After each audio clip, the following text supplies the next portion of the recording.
Welcome to the I Work For Him podcast. I'm Michael Miracle, producer of the I Work For Him radio program, the voice of the faith and work movement.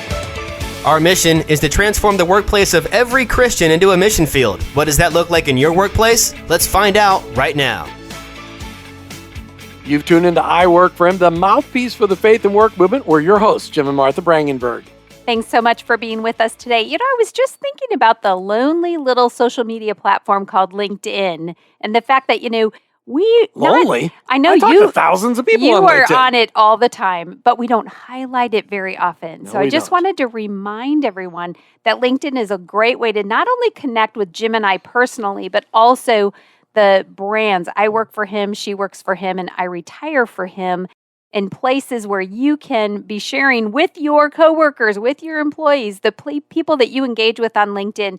Share with them the message that you maybe hear on one of these podcasts. So I'd love for you to connect with us there. We'd love to get to know you better.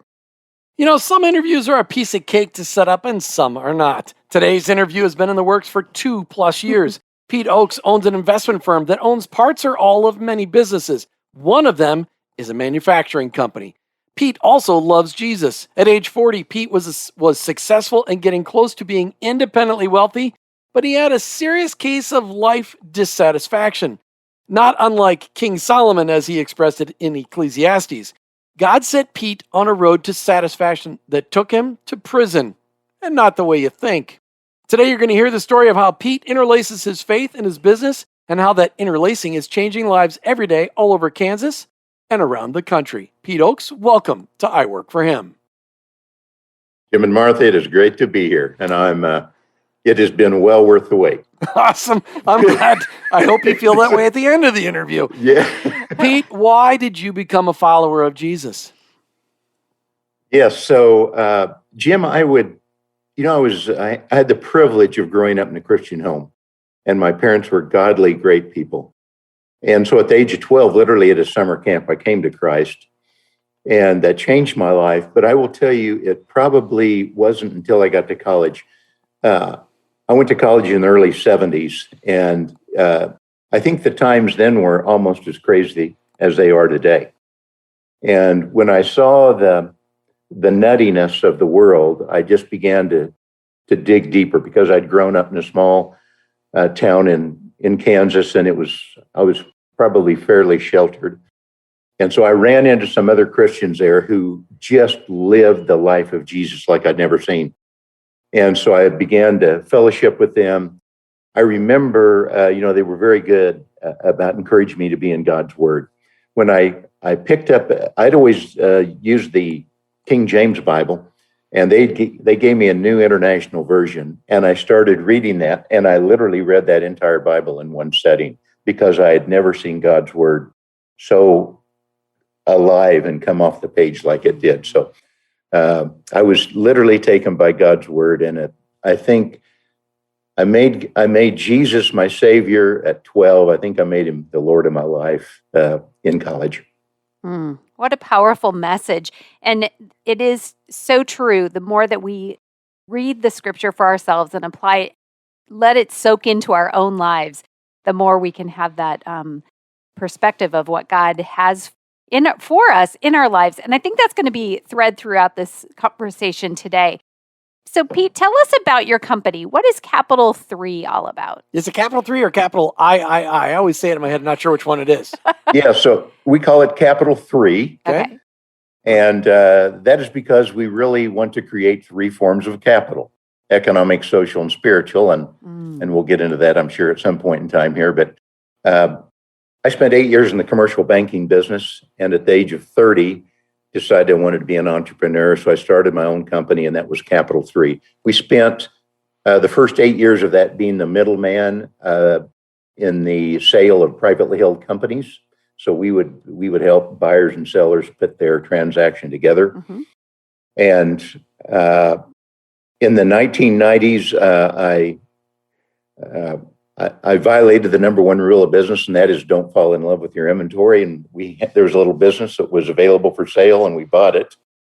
And that started this on a journey. So during the 90s, we put together a portfolio of companies that we purchased.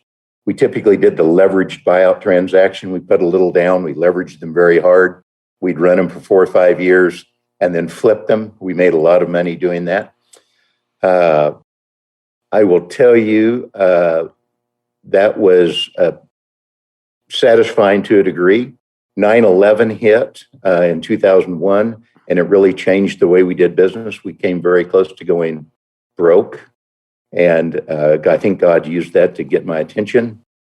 So over the next 20 years, we skinnied up. We had 7 or 8 companies. We shrank that down to 3. And so today we have really 4 companies that we're dealing with. We have a manufacturing company called Electrics. We build electrical assemblies. We have a wiring harness company, and that is our wiring harness company. We have an industrial seating company called Seat King. We have a run-of-river hydroelectric project company. We build projects in Honduras called Rio Energy, and then we're launching or soon to launch an education coaching company around high-impact businesses. So we employ about 1,200 folks in 3 countries today. That's fantastic. So, Pete, at what point in time in your life, though, did you realize that your work as a business guy, as an entrepreneur, as a professional investor, was a ministry and, in fact, a fantastic mission field? Yes, well, Jim, that was a journey. I will tell you, I spent the first 8 years of my professional life in the commercial banking business. I had this entrepreneurial itch to start my own business, so I started an investment banking company at the age of 30. I will tell you the first 3 years of that were excruciating. I took a 75% pay cut. I went from working from 8 in the morning till 5 at night to 5 in the morning to 8 at night. I did that for about 3 years. My wife came to me and said, time out, you can't do this anymore. So I agreed not to work on Sunday and only work a half a day on Saturday. And all of a sudden, my business flourished. And I think it was one of those things where God was teaching me a lesson that if you don't honor the Sabbath, things aren't going to go that well. So over the next 6 or 7 years, we had a really good run. One of the companies that we were the middleman on was a bank. We had found a bank and sold it to a gentleman who was not a banker. He got it in trouble. I got called in to take the bank over and straighten it out. Long story short, I was repossessing assets and suing people and doing everything I could. And I happened to be countersued by one of those people that I was trying to repossess their business because the bank was in deep trouble, actually. I went to my attorney. He said, Pete, the prior gentleman, when he loaned that fellow the money, violated a number of banking rules, and you're done. I had bought the stock of the bank, so I inherited all the liabilities. And I was distraught. They said, no, we've got to go ahead. Long story short, we started depositions, went through 4 or 5 days. I was spending $8,000 a day. On Friday, I got up knowing that I was going to start over in life. I was reading in Proverbs 6. The Ochs translation of that says, if you've gotten yourself in a jam, go humble yourself and beg to get out of the jam. So that day, I went to the fellow that was suing me and asked if I could speak to him. His attorney allowed us that to happen. So I went to his office at 2 o'clock on Sunday afternoon. He came in, he said, what do you want? So I get up out of my chair, I walk over and I get down on my knees in front of his desk. And I said, Lynn, I'm a Christian. I was reading in my quiet time on Friday in Proverbs 6 that if you've gotten yourself in a jam, go humble yourself and beg to get out of the jam. This lawsuit has me in a jam. I will go bankrupt, and I'm begging you, let me out of this lawsuit. And he began to weep uncontrollably. He told me he'd become a Christian 30 days earlier, and in 5 minutes, we had the lawsuit settled. For the first time in my life, I understood that God's word could help me in business, and it changed my life from there, really going forward. Wow. So what did that look like? What did that perspective change do as you started to apply it to your businesses? What did that look like? Yes. Martha, I think the big thing was I made this switch. After that happened, I then sought out some mentors and really began to say, what does that look like? And I'd never heard of the word stewardship. And all of a sudden, I was introduced to the word stewardship versus ownership. And when that happened, it rocked my world. So during the 90s, I just spent my time saying, what does it look like to steward God's business? And that is where probably a lot of our philosophy, generosity, all of these kinds of things came into being. Unfortunately, I mistook stewardship and I thought it was financial generosity. So we put the hammer down on our business. We made a lot of money. We gave a lot of money away. 9/11 rolled around and we about went bankrupt again. And I looked at God and I said, don't you understand what I've done for you? That worked out really well for you, I'm sure. He taught me another lesson. And I think I went from pursuing success at age 40 to significance really at age 40. Mm-hmm. But I think at the age of 50 on that second go round, I went from success, holding on tightly to the things that Pete had accumulated, to significance, letting God use them as he wanted, to really surrender when I was 50 and saying, put everything on the table. God, it's yours. How do you want me to change my life? And that's such a huge thing for somebody, especially in your industry where stewardship and ownership, like that's what you juggle all day long. And so for God to teach you that lesson, something that we can all learn from. What a great thing. We got lots more we're going to hear from Pete Ochs. Check him out online, highimpactlife.com, highimpactlife.com. And a little later on the show, we're going to give away a copy, a bundle of his books and the training, A High Impact Life. Get tuned in to sign up and call the number 866-713-9675. We'll be right back with more from Pete Ochs. You know the kind of person that always tells you about the latest trends or the special deals around town? Well, lean in, because here's a message from that kind of person. The Awaken Podcast Network is the place to be. Go to awakenpodcastnetwork.com and unlock God's purpose for your work with help from some friends. You will find a gathering place of podcasts that provide simple tools, faith stories, and conversations that will inspire and equip you to vibrantly live out your faith in your work today. Go ahead, check out awakenpodcastnetwork.com and then be that kind of person and tell a friend. Hey, welcome back to I Work For Him. We're talking today with Pete Ochs. You can check him out online. His favorite website is highimpactlife.com, highimpactlife.com. Martha, there's a giveaway today. Well, there is. So actually, it is a coupon code available to all of you listeners. It's 10% off. And I think we're going to talk more about what this product is in a minute, because we need to understand what we're getting here. But if you go to the highimpactlife.com and look for the book bundle, and then there's a small group video series, it all goes hand in hand. And there's a 10% off coupon code if you put in I Work For Him. That's I Work, the number 4, Him. And you'll be able, and we'll put that in the show notes. So it's not like you have to juggle and figure that all out right now. But we just want to point that out because, it's so great when we have a generous guest who has a product that can be so useful for each one of us to be able to have the. Why don't you tell us about the usefulness? What is this useful for? Jim, I would say it's useful for the person who thinks that their platform, their job or their career is their purpose in life. Your job or your platform is really just the venue that God's given you to live out your purpose. I believe that our purpose in life is really to honor God. You'll see on the front of the book, we talk about loving your purpose, living with passion, leveraging your platform. And loving your purpose, I think, is really to honor God. I think your passions, once you make that transformation to follow Jesus, we move from pride, pleasure, and possessions to serving people, to being excellent and being a good steward. I think it's that whole transformation. So we should become passionate, not about pride, pleasure, and possessions, but about service, excellence, and stewardship. When we do that, it really impacts our platform in life, which is really contains 3 things. We call it economic, social, and spiritual wealth or capital. And the biggest mistake I've made in my life is to think that my platform was my purpose. So I would really encourage people not to do that. So the one thing I'm curious, and you can just tell us and the listeners all at the same time, there's a companion guide. So this is not necessarily just a journey to take by ourselves. Tell us what that, how that helps us. Yes. So I think one of the most important things I did, Martha, in my life at the age of 25 was to write my first personal plan.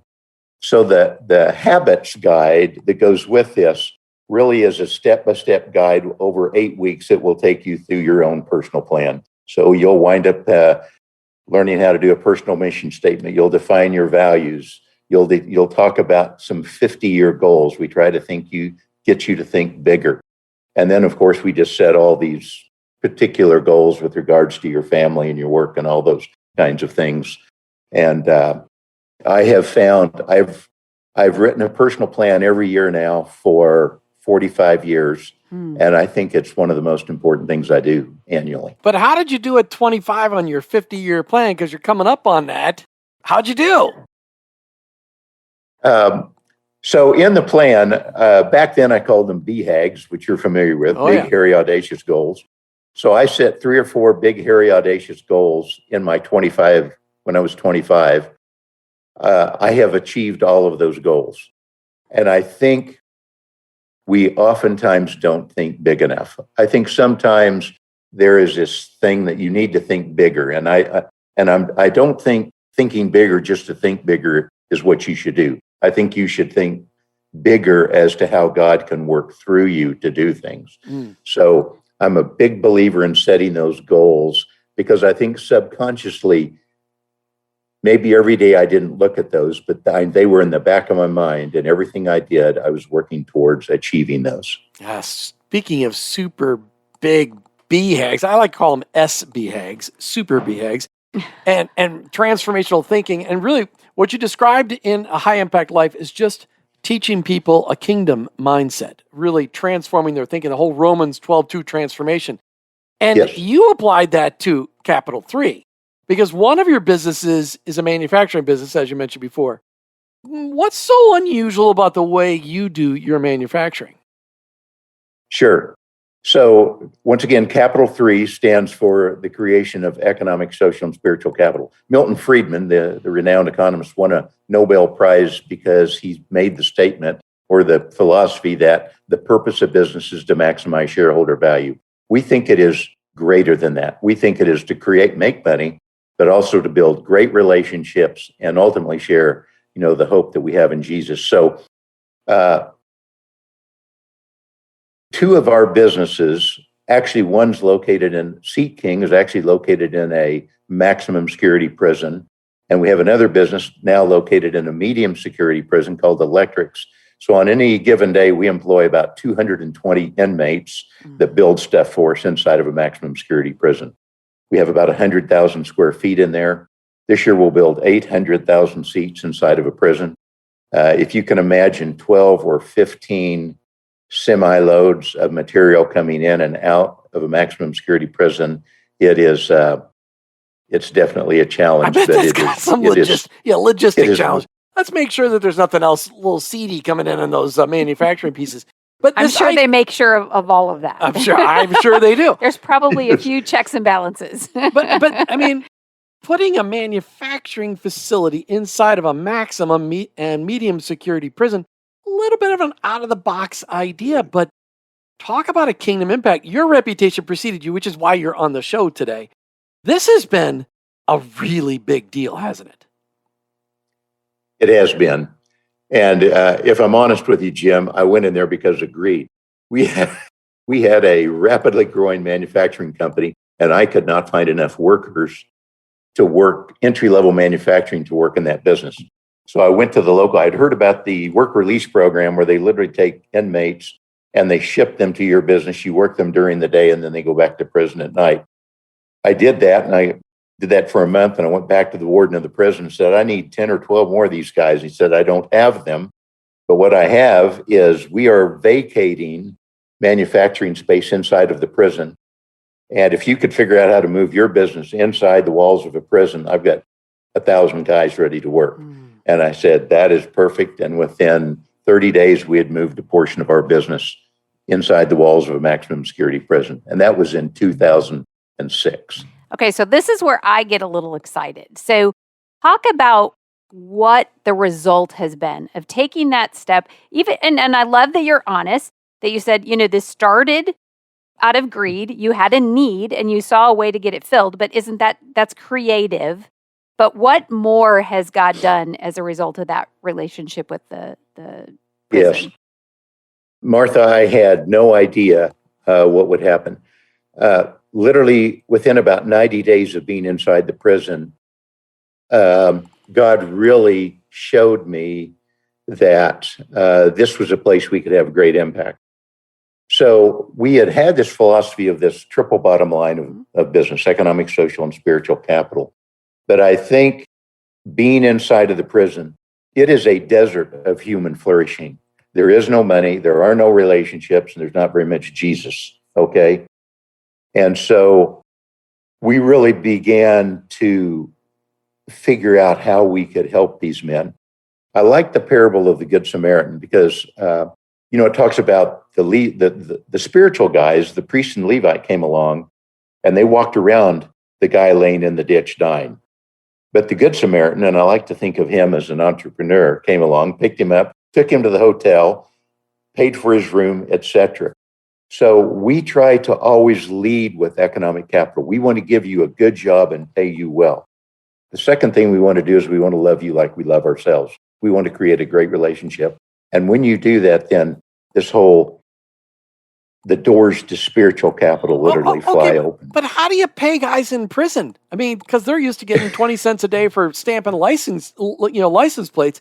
You can't. I mean, what do they do with the money? I mean, do you actually pay them like normal wages?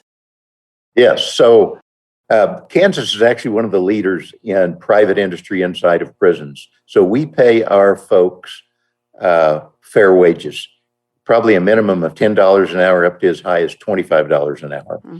We actually don't even set the wage. The state of Kansas will have wage books, and they'll look at a welder, and maybe he has 5 years of experience. We owe him $18 an hour. So we literally pay what the state of Kansas said is the prevailing wage rate for that particular work. Wow. That has had unbelievable impact.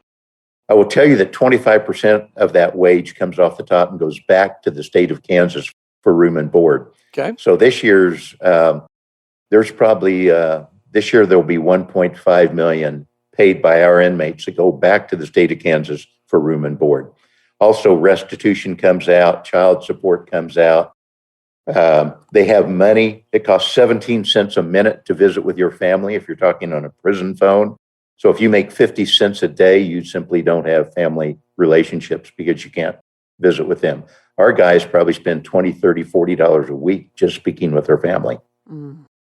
So the impact of that, being able to build those relationships and have conversation with their own family as a result of being employed, that's just one tip of the iceberg that we wouldn't have any perspective on if we have not lived in that world. That's just amazing. So, we got to take a break. When I come back, I want to ask this question. I want to know, how do you manage people inside of prison? Because that means you got to send people to prison in order to work, to manage the people that are working inside the prison who are supposed to be there. And we want to talk about the life impact. You're listening to I Work For Him with your hosts, Jim and Martha Brangenberg, as we talk with Pete Ochs. Check them out online, highimpactlife.com, highimpactlife.com. We'll be right back. Want to build a profitable side hustle that impacts people with truth and healing in themselves and their leadership? Then look at becoming a certified leadership coach with Giant. Giant has been in the leadership space for over 13 years and has over 500 coaches in over 127 countries. Their coaches are being hired by Fortune 500 companies and organizations like I Work For Him. Jim and I took the Giant Sherpa training under one of these great coaches to become leaders worth following.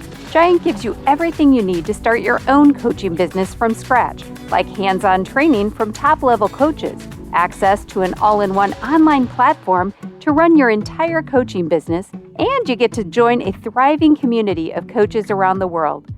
To get started, Giant is hosting a coaching business workshop to help you learn how to build a successful coaching business. This workshop is 100% free, and you can reserve your spot by going to giant.tv/I Work For Him. If you're ready to impact people and get paid to do it, go to giant.tv/I work for him. That's giant.tv/I work for him. Hey, welcome back to I Work for Him. Talking today with Pete Ochs. He's got an incredible story. I hope you're enjoying as it lays out for us here on the podcast today.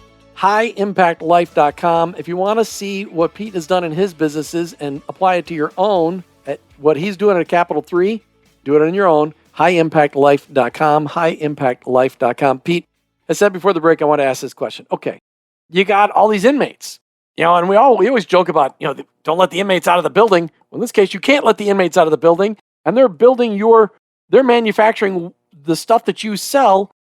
How do you manage those people? Are you hauling in managers? Are you sending managers to prison so they can, tell us how this works. Yes. So we have at the current time, about 220 inmates working for us. I am guessing that on an average day, 25 to 30 of our people will literally go inside of the prison and manage those folks. So we have, the general manager will have, we literally have inmates doing very sophisticated computer-aided design work for us. So we'll have managers over various departments. So those people are very committed, and I will tell you, they've bought into our vision of really changing the world through helping inmates. We have a saying in our business that leaders bring vision, humility, and courage to a team effort. And the vision that we have cast for the inmates is that we want to have the best prison in the United States of America. And the way we will have that prison, the way it'll be the best prison, is that if they are the best inmates. So our promise to them is that we will help you do whatever it takes to help you become the best person you can be in prison. So we have all kinds of social programs. We have 15,000 hours of training. We started a seminary in the prison. We've had 8 graduate. We've got 23 currently in tow. We built $1 million church inside of the prison. So there are just this multitude of things. We teach them generosity. We challenged them a couple of years ago to build one house in Ecuador that was demolished by an earthquake, and they built 3. And so we match everything they do. So they're just to see when you give someone a good job and you love them like you love them yourself, and you give them the hope that you can have in Jesus, it totally transforms them. And it has been a really, really powerful thing. Pete, and I think that's one of the things that gets Jim and I so excited is that there's so many things we could focus in on, but the fact that God gave you the opportunity to look at a situation very creatively and say, how can we all be winners in this situation? But then the fact that you have this core values that you're touching on, the economic, the social, and the spiritual, and you just very quickly showed us lots of things that are happening inside the prison in all of those areas. And we know this is just the tip of the iceberg, and it's not your only business, and it's not the only way that God is doing this. But what I hope the listeners hear is that we can all be creative. We can all ask Him to give us solutions beyond what we could ever imagine. I had never, ever heard of anything like this happening inside the walls of a prison. And to hear the opportunity and the way that, you are being the tool for second chances for a lot of people.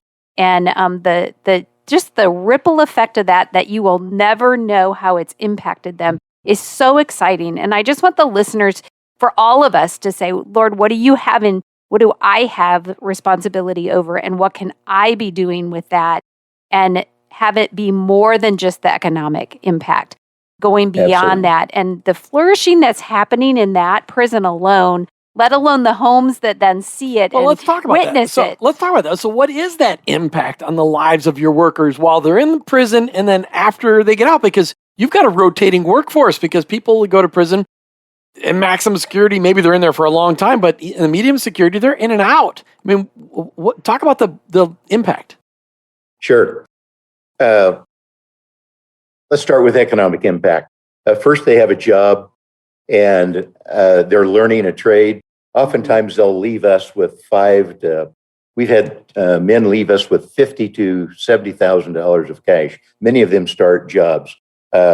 Two men got out 2 months ago, and they've started a welding shop. We hooked them up with other businesses in town that needed subcontract welding. I can tell you, one of the inmates that got out that was in for life and literally got out because he bought into this vision of being the best inmate that he could be, he wrote a 40-page manual on how to be the best inmate that earned him a parole hearing. He eventually got out. He now runs a company called Redemption Inc., and it's a tattoo shop. And he literally just signed a multi-million-dollar contract with Netflix to talk about and to show how he is redeeming gangs and gang tattoos through this business of his. So it's just amazing. The greatest thing probably we see is that, they have relationships with their families now. And then, our ultimate goal is to share the love of Jesus with them. Many of them come to Christ, some don't, but they've all heard the good news. So, they're in prison in Kansas somewhere and they get out. Do you have jobs for them in manufacturing after they get out? Like, do you have some inmates that could get out of prison but go back to work in prison every day because they get out but they have a job? How's that all work? Sure. So we do have some jobs available, and if we have a job, we will definitely hire them. We probably have 10 or 12 working for us now. If not, we have really good relationships with many businesses around Wichita and throughout Kansas, and we'll literally get on the phone, and it doesn't take very long for them to get a job. I will tell you one other major statistic that is just amazing to me. The recidivism rate, that's the rate that inmates come back to prison over a 5-year period, is typically about 70%, 70%. Ours is 7%. So if you run those numbers at a cost of about $30,000 per year to house an inmate, the economic impact alone to the state of whatever state is amazing. Send your check to Pete Ochs for President, PeteOchsForPresident.com, Pete Ochs for President. Imagine if we could actually attack crime like this in every state of the union in all 7 territories. Pete, that's staggering. That is staggering numbers. Recidivism rate to be reduced by 63%, from 70 to 7%. That's staggering. Martha, final question. Yes. It is. So, Pete, God obviously is not done with you yet. He has done so many things through you that he has allowed your fingers to touch, including the writing of this book, A High Impact Life, that we've been talking about. And remember, all the links will be in the show notes for getting access to that at a discounted rate. But what does God have for you next? What are you doing now in this next stage, whatever that might be, to help transform lives and influence the marketplace? You bet. So I turned 70 2 weeks ago. Happy birthday. And so I will tell you, the last 3 or 4 years of my life has been a challenge for me. I like the fight. I love business. I'm an entrepreneur, but I've also realized that there are stages in life that you have to change. I had to let the younger generation of leaders in our business step up and take over. So I have really worked the last 2 or 3 years to say, how am I going to spend my 70s and how is it going to be the most impactful? So we are about to come out with a new book called High Impact Business. And we literally take you through, I've just gone back and looked at our business for the last 20 years, and I've taken all of our operating systems and all of our procedures, and we really talk about the 4 key disciplines of business. What's the purpose of your business? The why question.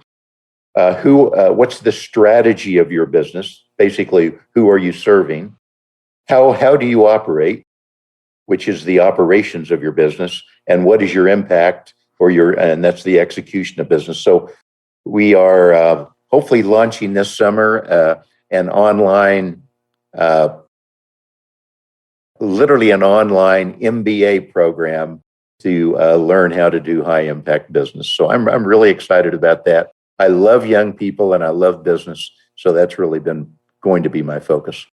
Pete, we could talk for hours, and we've already talked for over a half an hour. I just can't thank you enough for the time you've taken just to share your story, to share the inspiration. I'm hoping that everybody listening today is thinking about how can I hear the Lord to do something totally innovative? My idea, let's get it to be reproduced in prisons across America, and then let's bring those manufacturing businesses back to small town America where there is a desperate need for jobs all over the Midwest and around the country. Pete Ochs, thank you so much for being on I Work for Him today.